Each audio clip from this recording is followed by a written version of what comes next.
Hey everybody, this week's episode of the R&R Show is brought to you by AEG. Hey Ruel, how you doing? Good. How's it going? Pretty good, pretty good. I know you were feeling a bit under the weather earlier as the adrenaline started to kick in. Are you ready to talk about games? I am. It's yeah. I've been, for those that don't know, I was scheduled to go to PAX U last week, and the day of my trip, right before I was supposed to get on an airplane, came down with a cold, and that just, it just knocked me out for the rest of the week. And I'm slowly but surely getting better, but I didn't want to miss this. I really enjoy our talks every week. It does give me a nice boost of energy. And the fact is that I have not been in the studio for about a week now, and Mm-hmm. I miss playing games. I have soloed a couple games in bed, but to be able to talk with them with you is always a special treat. So I did not want to miss it, and I'm here. I'm ready to go. Well, I'm really happy. I'm really excited about this particular top 10. Very timely, of course. Games that you want to play with your loved ones at family gatherings and whatnot. But before we get to that, we've got a little bit of business to do. We've already given away last week's prize of Carrara, or Palaces of Carrara Second Edition. Oh, it's so good, so good. But we are going to be doing a giveaway this week as well, folks. And it is thanks to sponsor AEG. One lucky winner will be able to get a $50 gift certificate from the AEG online board game store. And that is very cool beans. I love AEG. So much so that I am putting up a top 10 this week of my top 10 favorite AEGs to basically celebrate the fact that they were sponsoring the show this week. And actually, it was tough for me to actually pick my 10 favorite AEGs. You'll be able to find that video if you hit that I in the top right corner screen, or go look at the notes down below. Maybe that'll give you some ideas if you're lucky enough to win that $50 gift certificate. But Ruel, how do they win? Folks, all you have to do is watch the show. As we do it, we're going to be talking about all kinds of different games, and there's going to be a secret word that one of us is going to say. And Indeed. what you have to do is type in the name of the game that we're talking about when the secret word is revealed. Send that to an email and rahdo.com, or contest at rahdo.com. Mm-hmm. The secret word, you can see it right there below at the bottom of the screen there. The secret word is gingerbread. Hopefully I Right? So spelled that just listen correctly, for. I think. Yeah, let me check. Yeah, that is correct. Yeah. So gingerbread, be sure to spell it correctly. Send the name of the game that we're talking about at that time to contest at rahdo.com. Exactly. And folks, I mean, every week I always get questions about this. It's the name of the game. As long as you get close enough, I'll figure it out. I have a little filter set up to automatically put the correct name of the game. But if you make a typo on the game, or if sometimes people still say the secret word and then they put the name of the game in the subject, in the body, I'll find those. But if you just want to do me a favor, you'll see the name of the game on screen at that point. So if you can spell it correctly, that's great. But if not, don't worry about it. Contest at raw.com with the name of that game. When one of us, and we don't know who yet, will say the secret word gingerbread. Okay, cool, cool, cool. So that's what you need to be watching. I mean, this is an interactive show, folks. You got to stay frosty if you want to get those prizes. So, Ruel, we are talking about 10 games that we would bring to family gatherings because, hey, it's the holiday seasons. How did you go about doing this? Any This is thoughts go into your decision making? Yeah, this is I drew upon all these past years of family gatherings and what we like to play, but I wanted to bring in some new stuff as well Mm. because I think there's certain games that I always bring to family gatherings, but then there's a couple of ones on my list that I haven't brought yet, but I think they're going to work really well. So these are my games are going to skew towards more gateway stylish Yes. games, things that I can bring that will be playable by a wide range of ages. Because in my particular family, our family gathering, we have younger kids all the way up to older gamers as well. So Yep. nothing that's going to be too complex, but really easy to pick up. So that's where I'm looking at from my point Yeah, of view. I had to look at it the same way because I'm just trying to imagine some of my in-laws who I barely know, and I know none of them know about board games beyond Monopoly, and I just try to figure out, okay, a game that if I say, hey, look, let's just play this game, will you come and play it with me? The game itself is attractive, but more importantly, I can get them up and running and feel like they are making interesting decisions very, very quickly and just get pulled in Yes. because I have a very, very limited window. I mean, they'll put up with it, but if I want to get them hooked, I mean, this is my one shot. And the interesting thing is, as part of my countdown, the top of my list are the ones that I think are the bit riskier, where I'd want to be a little bit more Oh, selective. And when I get all the way down to my number one, that's the one that is safe no matter who we're talking about. So okay. so that was kind of an interesting side effect for me too. So the first ones I Oh, might be a little bit more selective. Okay, I'll choose this one because I know you like certain things. But then my number mhm. two and my number one, okay, everybody should love this, and it should work under any Yeah. circumstance. So does Okay. that make sense? Oh, we didn't discuss who's going to go first. Who's number 10? Oh, I'll take the number 10 if you All don't right, mind. then I'll be number 9, number 7, number Okay. 5, and number 3, and Oh, number 1. Well, then, Ruel, I think the time has come for me to ask, what is your top 10? all right. What is So your number the 10? number 10 game on my list is Popcorn Dice.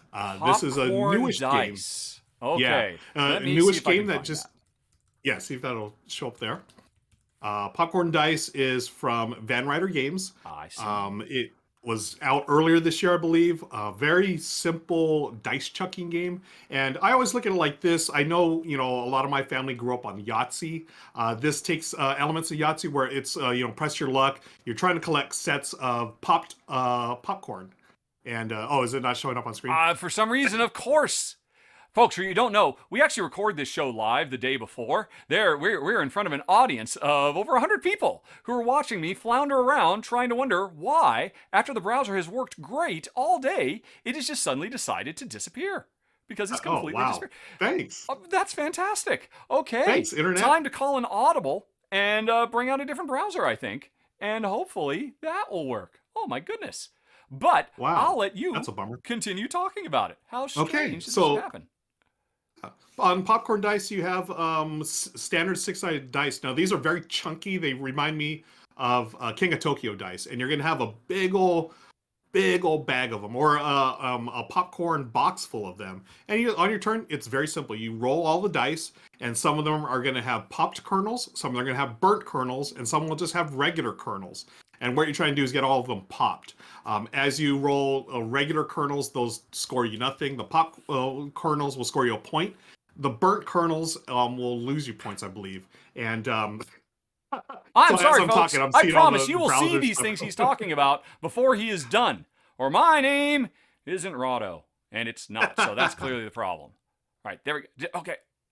Is that it? Yes! Oh yeah, Oh go my for it. gosh. What the heck? I was about to call the whole show off, but okay. Hey, Rel, could you start over? Tell us about Popcorn Dice from Van Ryder Games. Yeah. Okay. So as you there's a couple of different die or faces on the dice. You have a burnt kernel, Okay. you have a double kernel, you have a single kernel, and then you have the plain unpopped kernel. And you just roll all the dice. I think there's like 16 dice. You just roll them all at once, and then you're gonna pick and choose. Like the unpopped ones must go back in your little popcorn bucket there. The popped ones stay there, and also the burn ones stay there. Now the burn ones can be returned by you turn in a popped one to exchange it for the burnt ones, because the burnt ones lose you points, whereas the popped Okay. ones gain you points. Okay, and it's a race to 30 points. So theoretically, someone could win this on the first turn. It's very unlikely, but if you have like the perfect roll, it could happen. But we played a bunch of times. It's not going to happen, but it's so much fun. It's a very simple dice chucking game, and I want to introduce this to my family because they haven't played it yet because it just came out earlier this year, and I think they'd really like it because who doesn't like dice? You think of Oh, sure. Yahtzee, all the classics. It's very simple to pick up, and it's a press your luck game that plays in like 10 to 15 minutes. Are you going to pop all the popcorn or not? Because you can make those decisions like, okay, I am not going to push my luck because I have too many burnt ones here. Or you can say, you know what, I am going to push my luck and try to get those remaining pop ones to get to the certain score, which is, I think, is 30 points. First one 30 wins. 10 or 15 minutes games. It's my number 10 Right. popcorn So dice from Yahtzee Van push Ryder your Games. luck thing with really Pretty great much. dice and a very cool box that it comes in. Yeah, it literally looks like a box, a popcorn box that you get at a movie theater. So really, really quick and simple game. Love it. Popcorn dice. Okay, cool. Okay. That is very nice. I've seen it, but yeah, I mean you're right. That is very lightweight. Yeah. But I think perfect for gatherings. I'm curious though. Have you ever played zombie dice? It's I should have mentioned that when I got in my spiel. I loved zombie dice as one of those fillers. I think this is a better version of zombie dice Wow. because Okay. yeah, it's not quite as it's a little. I mean, it's not as how do I put this?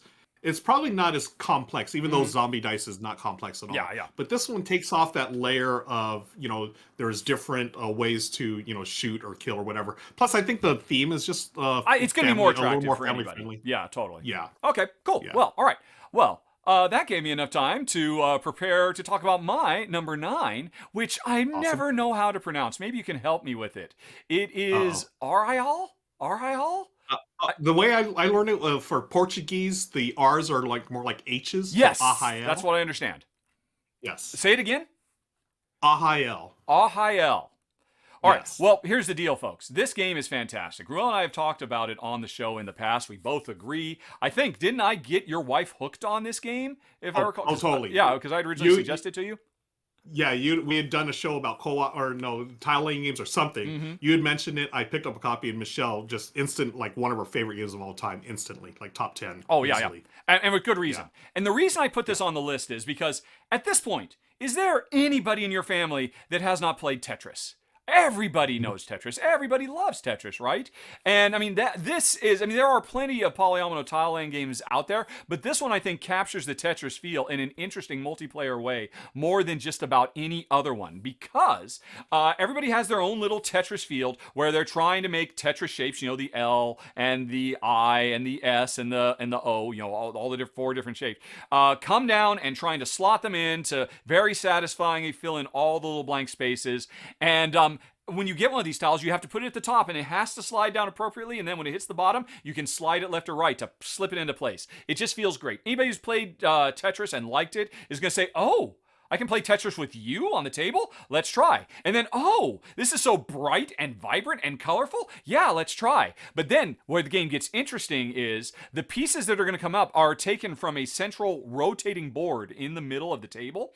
And on my turn, I get to do 3 actions, which means I could take all 3 pieces, but I can't rotate them. Instead, what I can do is, as one of my actions, I can rotate the entire wheel, thereby changing the orientation of all the pieces. And then I can, now I've got 2 more actions. I'll take 2 of them that have been rotated correctly. Now, if you want, if the pieces aren't good for you, but you look to the player to your left who's going to go next, and you see, oh, that piece is perfect for them. If I got nothing better to do, I'll just rotate it so that, they're going to have to waste time rotating to get it into position. So there's a little bit of interactivity, and I could see that working in kind of a fun family atmosphere, but it just works so wonderfully. It's really fast playing, super, super simple. This is a game with no real hidden information, so it's easy for me to teach people. But I mean, again, if you know Tetris, you understand this game, and I think you will instantly fall in love with it. It's one of my favorite polyomino games out there because it captures Tetris. And the only complaint I have about the game is I think it is time for the publishers, Meebo and Pandasaurus,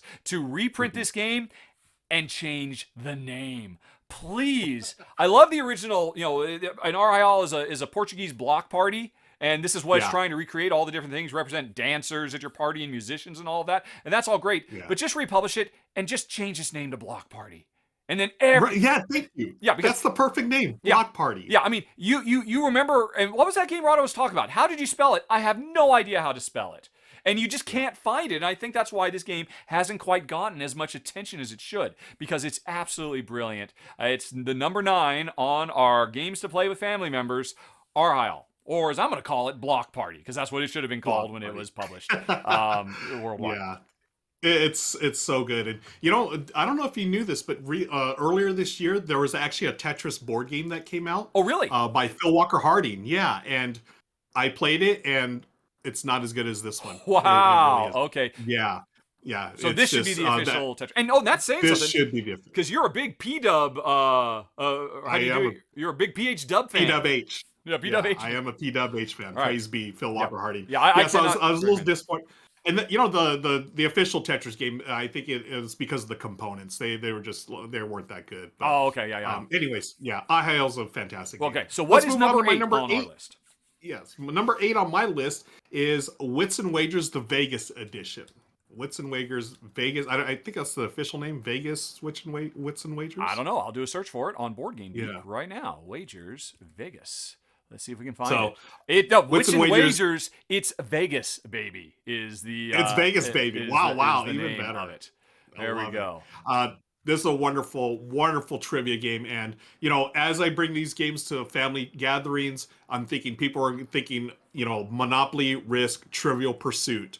So if, instead of playing Trivial Pursuit, let's play some Wits and Wagers. It does Trivial Pursuit in a much better way, much quicker way as well. You can play this game in 30 minutes or so. And that's basically what I was looking for my list of games, or things that are, easy to learn and quick to play. That way you're not spending hours and hours, because a lot of people are going to be new to board games. They don't want to be sitting there for hours and hours. But Vegas Wits and Wagers, what this does, and I was able to get the Kickstarter, like the really nice play mat that they had. It looked like a roulette play mat. Okay. Yeah, so you're going to bet on not only your answers, but everyone else's. So it does Wits and Wagers does this really cool thing with trivia, where you don't have to know exactly what the answer is, because all the answers are going to be number related, but it's going to be really oddball answers, like thousands or millions or whatever. No one can get it exactly, but whoever gets closest to it, just like Price is Right, they will win the amount that they wagered. And then what Vegas does is you can wager not only on yourself but other people, and depending on where their answers are on the board, you can get odds like 3-1, 4-1. Oh wow! Etc. Yeah, so my family, we enjoy gambling. Back in the day, we did. We don't gamble as much as we do now, but we do enjoy it. And this brings them that nice Vegas element to the party. And it's always festive. It's always like, oh, I can't believe you didn't bet on this one, or I can't believe you chose that as your answer.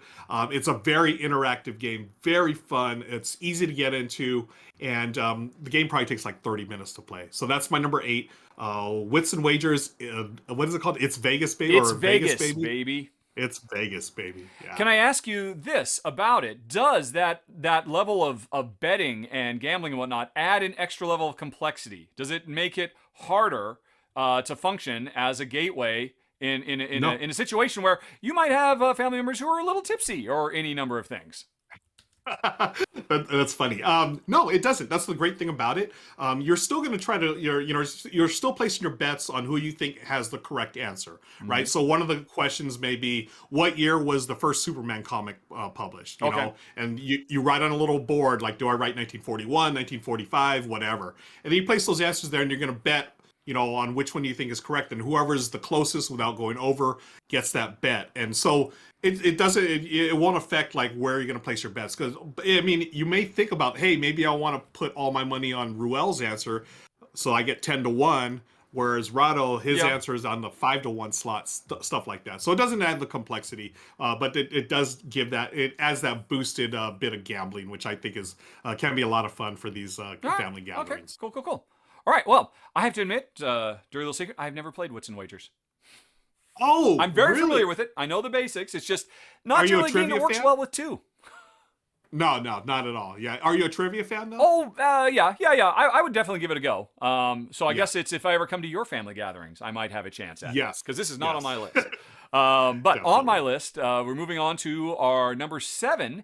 I really, really wanted to have a roll and write, and there were several I could have chosen from because I love them so much.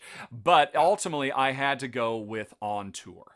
This one made the most sense to me. This is one of my favorite roll and writes of all time, and it is so simple. You are the manager of a rock and roll band trying to tour across the United States, although I believe the newer version of the game also offers a Europe map as well now. And every round, it's a bingo style game. We're going to roll some dice, 10-sided dice. It might say 3 and 4. And that means on the map in some city, everybody has to write a 34, and everybody has to write in another city a 43. And what we're trying to do is put all these numbers in all these cities to fill up the map, such that at the end of the game, we can trace a path covering as many cities as possible so we can have a more successful tour. It's so simple. It's so easy to teach and play, and yet I think it's a game that has really hidden depth, and it's depth that I think immediately becomes apparent to people. Once you set your first round, you're like, what? Okay, I guess I'll just put this here and there, and then you get to the second round, and you're like, oh, geez, and right off the bat, why did I put that over there? And this game teaches you how to be a Eurogamer very quickly with very simple and intuitive decisions you have to make that, I've played this game dozens of times and it still challenges me every single time we play. I love it so much. The main restriction is, though, you've got the dice that tell you what you have to write in the cities, but then there are 3 cards on display that tell you what regions of the map you can write in. So it's a very interesting game of timing and long-term guessing guesswork, a little bit of push your luck. If I can just get an 18 in the Northwest, everything will be perfect. And I'm going to make it happen. Or do I give up on that and say, okay, well, we're going to have to completely ignore the Seattle and go a long way around it and head over to Idaho because I couldn't get that 18. But everybody's going through the same angst. And it works so wonderfully. I absolutely love it. It's one of my favorite roll and writes. I think it's a perfect introduction to the form. I think it's something everybody can just immediately understand and get pulled into. It is number 7 on tour. Yeah, that is a wonderful roll and write. Easily in my top 5 of all time roll and writes. Yep. Excellent game. Okay. All right, let's move on to my number 6. My number 6 game is a game called Drop It. Drop It. Yeah. Okay. It's from Cosmos Games. Came out a few years ago, and this one surprised the heck out of me. I did not think. I thought this game looked silly, and I was like, okay, whatever. But it works so well amongst all kinds of audiences. It's a dexterity-ish game. Wow. Everyone gets one color, yellow, blue, green, or red, and you get a set of different shapes that you're literally dropping in this like plastic thing. I call it like it's gamers Plinko. If you remember Plinko from The Price is Right, this is almost like that.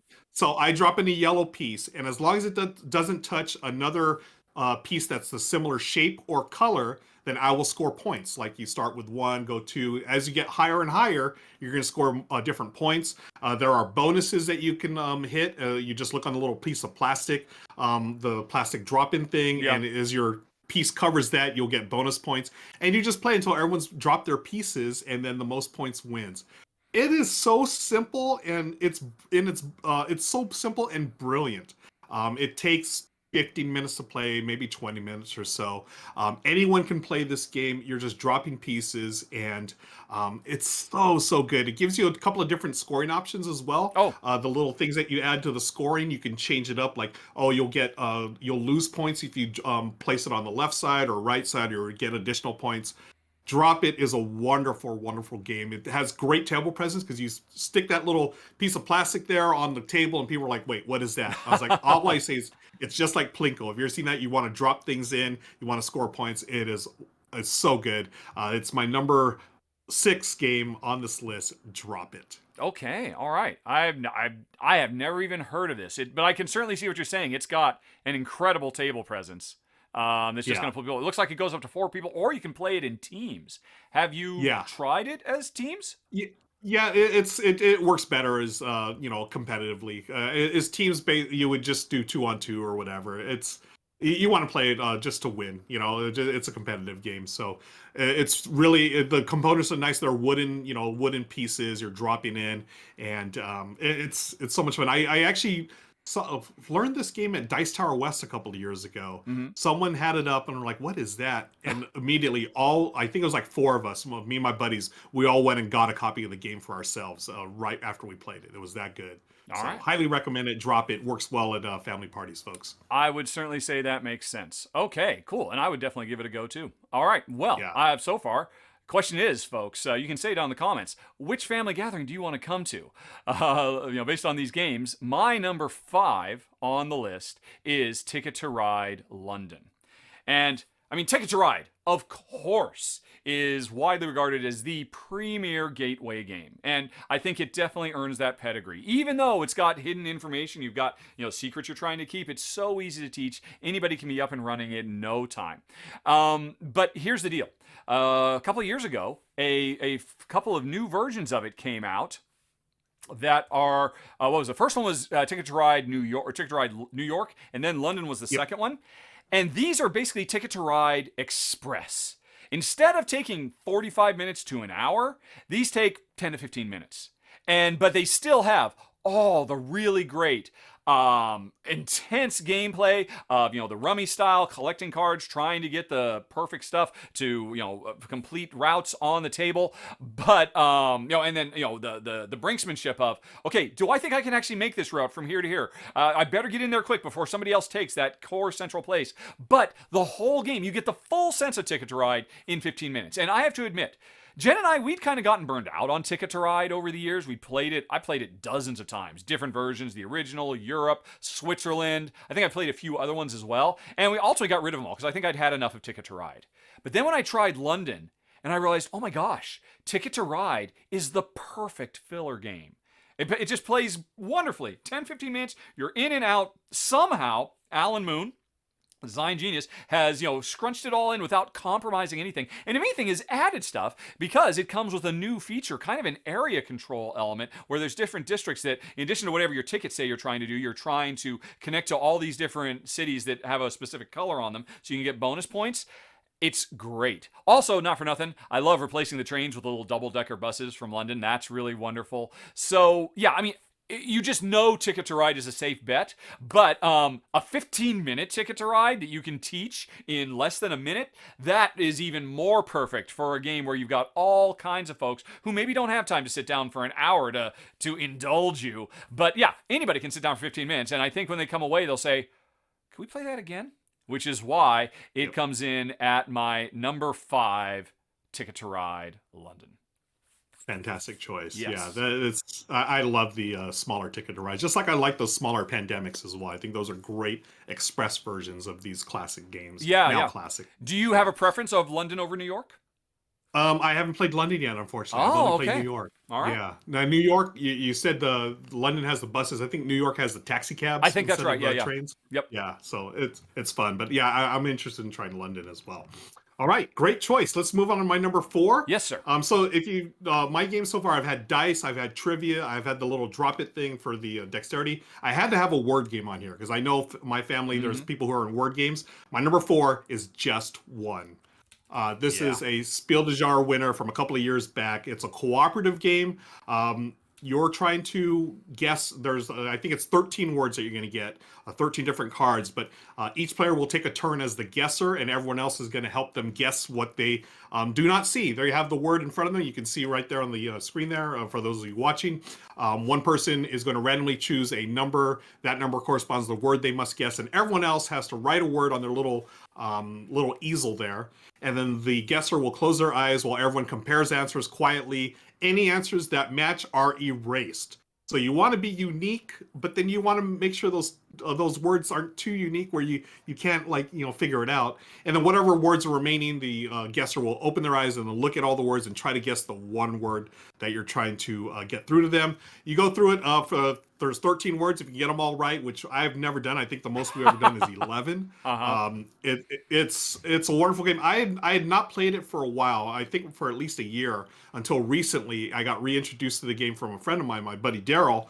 We got together with his friends, and I was like, wow, I forgot how good this game was. This is a fantastic game. It is brilliant. I can see why it's award-winning. It still holds together. I have played this with my family. It's always a hit, and that's my number 4, Just One. I seriously considered this. I think this is the closest we've come to a crossover so far, because I almost put it on my list. I'll admit, I think it's so brilliant, that whole idea of, well, okay, if I use a really obvious word, then it'll get eliminated because somebody else will use that word. But then nobody else uses that word, and I could have snuck it in. It's so clever. And then everybody has these weird esoteric things, and then the guest has to say, "What am I looking at?" And then afterwards, why didn't somebody just say doorknob? Well, because everybody thought that, and everybody thought everybody else would do it, and then nobody did it. So it's very sharp, very fun. Yeah, it can be tricky. I have had situations where I've had some people play with it. It's a bit frustrating.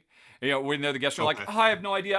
And because if you're the guesser, you're on display. You are suddenly, and I mean, really, that's not. That just means you have to be careful with how you're going to introduce it to people. You got, the outgoing person, the person who's fine being the center of attention, has to be the guesser, and it'll work fantastically. And yeah, everybody loves it. It's so brilliant, so absolutely brilliant. A good one. Number 4, Just One. Okay, cool. And I'm glad it made the list because, like I said, I seriously considered putting it on mine. I'm glad it made it on one of us. Alrighty then.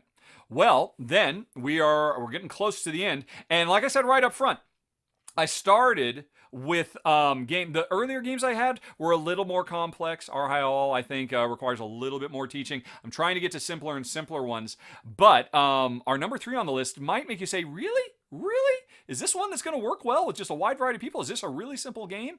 My number 3 is Calico. Oh, wow. Yes. And now I know you played Calico, right? I mean, Calico is the bee's knees. Actually, I'm just going ahead and bring up my run through of Calico. Put that on screen.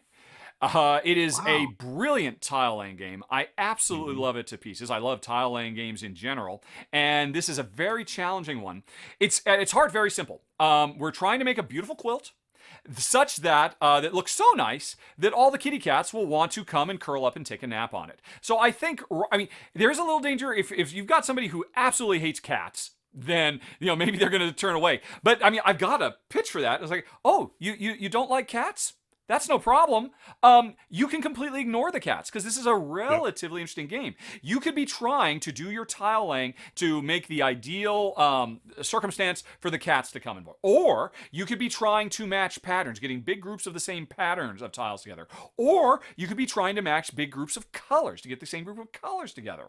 Or, and this is where it gets complicated, if you want to play the advanced version of the game, there can be actual objectives on your board that are that you have to build towards. You have to like kind of create full houses, 3 of one thing and 2 of another, or pairs of stuff or what have you.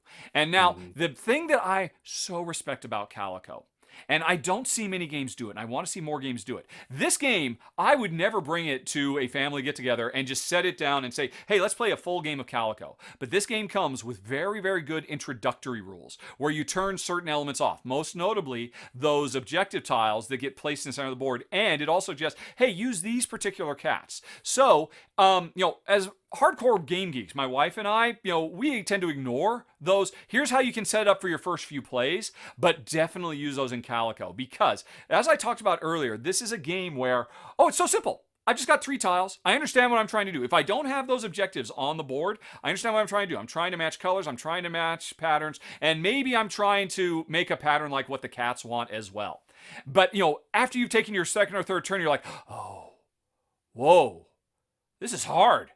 But it's not complicated. It's Yeah. simple. It's so obvious what I need to do. A child could play this game. But to play this game well requires you to really focus like a laser. And of course, that's what I love about games. Here's the deal. If somebody at a family gathering, so what do you like to do for fun? I say, oh, I play board games. Board games, really? Like Monopoly? I'll say, no, nothing like Monopoly. In fact, if you got a few minutes, let me show you what a real board game can be. This is the one I'd want to show. I would lead with, this is one of my favorite games of all time. This is in my top 50 games of all time, if I recall correctly, or my top 75. And it works so well. I set it up with the intro variant. We just start playing. You can teach these rules in less than a minute, and as the game blossoms, and it's interesting. There's this strange dichotomy. Your understanding of the game grows as you're playing. At the same time, your options are shrinking and compressing, and that's what I always love. I love games that are hard on me, that really put me in a Hmm. vice and make me have to make tough compromises. And this game makes you get to that very, very quickly. But it doesn't start that way. It has a nice chillax. Like, oh, this is so easy. Just colorful tiles. Oh, you took the one I want. Okay, I'll do this one instead. But by the time you're halfway through this game, you're like, ah! And I think you'll be a board gamer. You will know if you have the propensity to ever fall in love with the kind of games my wife and I enjoy. This game, it works so well on that. And then on top of that, it has cute, adorable, fluffy kittens. Like I said, it's a Yeah. bit of a gamble with the cat element, but I think it works, and that's why it comes in at number 3. If played with the introductory rules for a family gathering, Calico. I know at any family My- gathering, there's going to be some family members who love cats and who yeah. would like to spend more Yeah. time with their nephew or something. And hey, I got the game for you. That is wow, what a great choice. Like I didn't even think about Calico, but Really? now that you talked about yeah, now that you reminded me that there were those introductory rules, I was Yes. like, you know what? You're right. Yes. That's a great way to introduce the game. And because we're all, longtime gamers, you just sort of skip over those. Oh, here's the introductory rules. No, you usually go into, let's just play the standard game or whatever. But yeah, what a great way to bring people into the hobby. Yep. It's taking a great game like Calico, and just simplifying it to something that will be easily or more accessible. Yeah. Great choice. All right. All We'll right. see if you can beat it. What's our number 2? On my number 2, so this is so let's see. I've got a dice chucker, I've got the trivia, I've got the little dexterity game, I've got the word game. I had to throw in a roll and write, just like Okay, you. excellent. Yeah. This one, it's a newer one and may Okay. surprise a lot of people. Super Mega Lucky Box. Super Mega Lucky Box. The coolest name ever.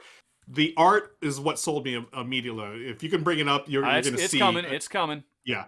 Yeah, when it comes up, you're going to see, and it's going to remind you of one thing. I want to see if it reminds you. Look at the font on that. What does it remind you of, Rahdo? That reminds me of Schoolhouse Rock, of course. Thank you. Yes, Yes. Schoolhouse Rock. I saw it. I was like, oh my gosh, I got to get it. But then look at the designer. Who designed this? Phil My Walker buddy, Harding. Phil Walker Harding, PWH, the master. He did Silver and Gold. He's done Barren Park.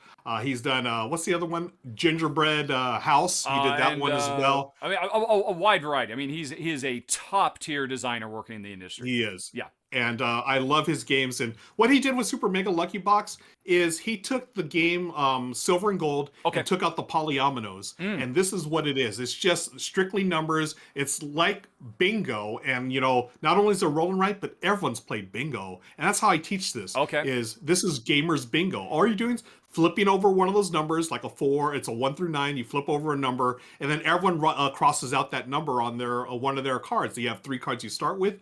As you start finishing rows or columns, it gives you bonuses. So you can get another additional number, or you can get a moon or a lightning bolt. The moons, whoever at the end of the game has the most moons gets bonus points. Whoever's the least loses points, just like Sushi Go. Right. And then the lightning bolts let you mitigate numbers. So if you have a lightning bolt, you can spend it. If a number 5 comes up, you can spend lightning bolts to move it up to 6, 7, or 8, or down 4, 3, 2, 1, whatever. So you're never stuck with numbers as long as you have lightning bolts. You play 3 rounds and you're going to score points. The most points wins. It takes what I really liked about Silver and Gold the most, which is those combos, right? So on Silver and Gold, you can combo, you mark one X and you can get an X on another card. You can get the palm trees, etc. That it just takes that to another level. So it's almost every round you're going to be comboing a bunch of stuff, which I love, and it's so satisfying.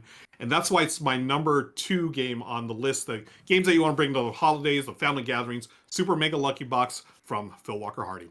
Yeah, I'm looking at it. I haven't played it. I totally get what you're saying, though, about the bingo. I've got all these cards in front of me.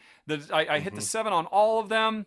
I mean, I often talk a lot about how, hey, there's a lot of roll and writes out there that are bingo-esque. No, this is not bingo-esque. This is bingo. But then this is literally bingo. Yeah, it's crossed with Gone Shown Clever, basically. Yeah. But and made presentable. That's brilliant. Yeah, it's a much more accessible game than Gonshan's Clever. I think I would definitely use this as a first time roll and write versus Gonshan Clever. It's so good. And Michelle and I played it. You can solo it, and it's one of those games. As long as you have multiple copies, you could play up to 8, 12, whatever number of players. I think in the box it's like up to 5 or 6. But it's also very affordable as well. It's no more than $20. I don't even think I might have paid like 15. But that's my number 2 Super Mega Lucky Box. All right, that makes perfect sense. And my number 1, I think, is interestingly, my number 1 is really my wife's number 1. If there is one game she's going to play with family members or new people she's meeting for the first time or long lost cousins or whoever, this is the game she wants to play because it does more than just provide a good time. It really kind of lets you get into the head of folks and kind of get to know a little bit more about who they are and how they think. And I am shocked this didn't make your list, quite frankly, because for folks who don't know, we actually come up with a list of 10 beforehand. We have a friend look for any duplicates, overlaps. We had no duplicates and overlaps in our top 10 this time, amazingly. And so that means you did not at any point put Dixit on your list. Dixit. I honestly, I did think about it, but it didn't make my top 10. But that's great choice. Yes. Now, for folks who don't know, Dixit is, I guess you could call it kind of a social party game. Everybody has a hand of cards. One person is the storyteller, I believe, and they pick a card from their hands and come up with a word or a phrase or a sound or a lyric or whatever, something that they can verbalize that represents what this card is, but they don't show anybody the card. They put the card, they put the card face down. Everybody else then looks at their own hand and has to come up with one of the cards from their hands. And the card art in this game is just amazing. It is some of the most beautiful. Let me get one of those big shots of a whole bunch of them. Go back to the gallery. The art is just to die for. It's all very surreal and full of different ways that you could interpret what you're looking at. And so, if I said a secret word and it was, I don't know, number 9, and everybody knows I'm a big Beatles fan, and I put everybody picks up. Well, what do I have 9 things on this card? Is there something that looks like a 9? Oh, he said number 9. Is he referring to the Beatles? Is there somebody with a mop top? What should I choose? Everybody's picking their own card from their hand. You put them all together, you shuffle them up under the table, put them all out, and now it's everybody's job to guess the card of the original storyteller. And that is brilliant.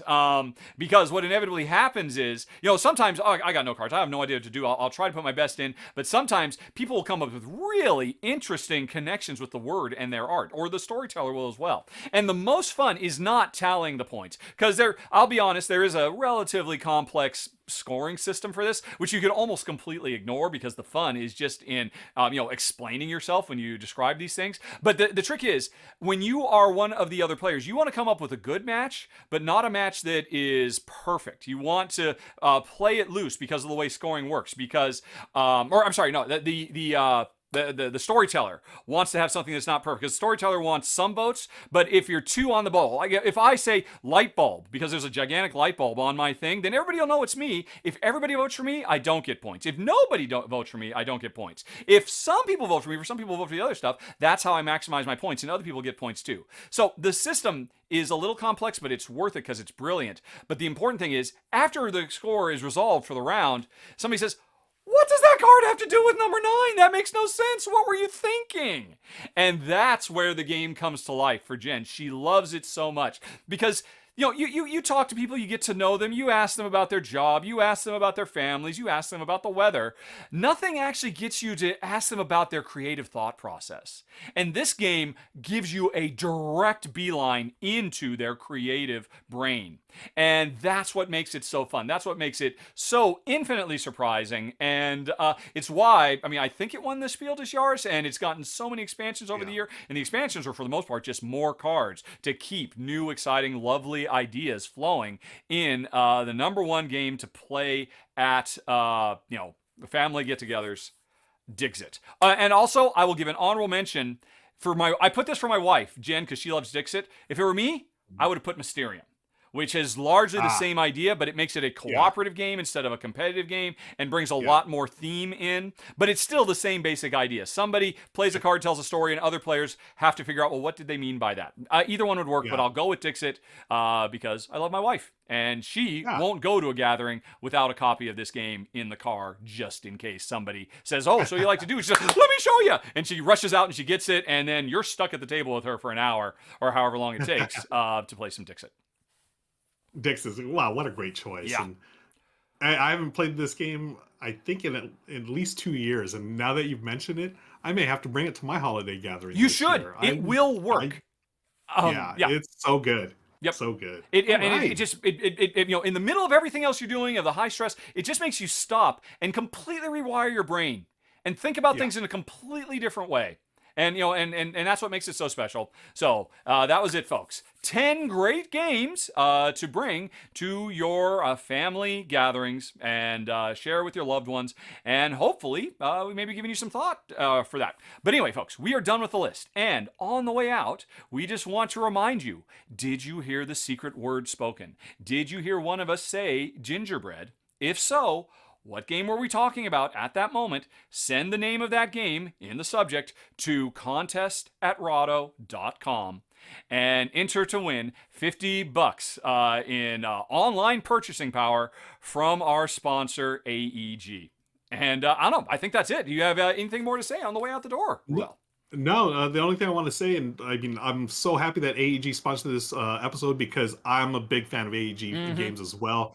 That $50 is going to get you some fantastic games, folks. So good luck to everybody. Don't forget to send that word or the game over there to contest@rahdo.com, where we said the secret word, which was gingerbread. And good luck, everybody. Gingerbread. Yep. Okay. That is it, folks. We are done. So thank you to Arraial for spreading some holiday cheer with me.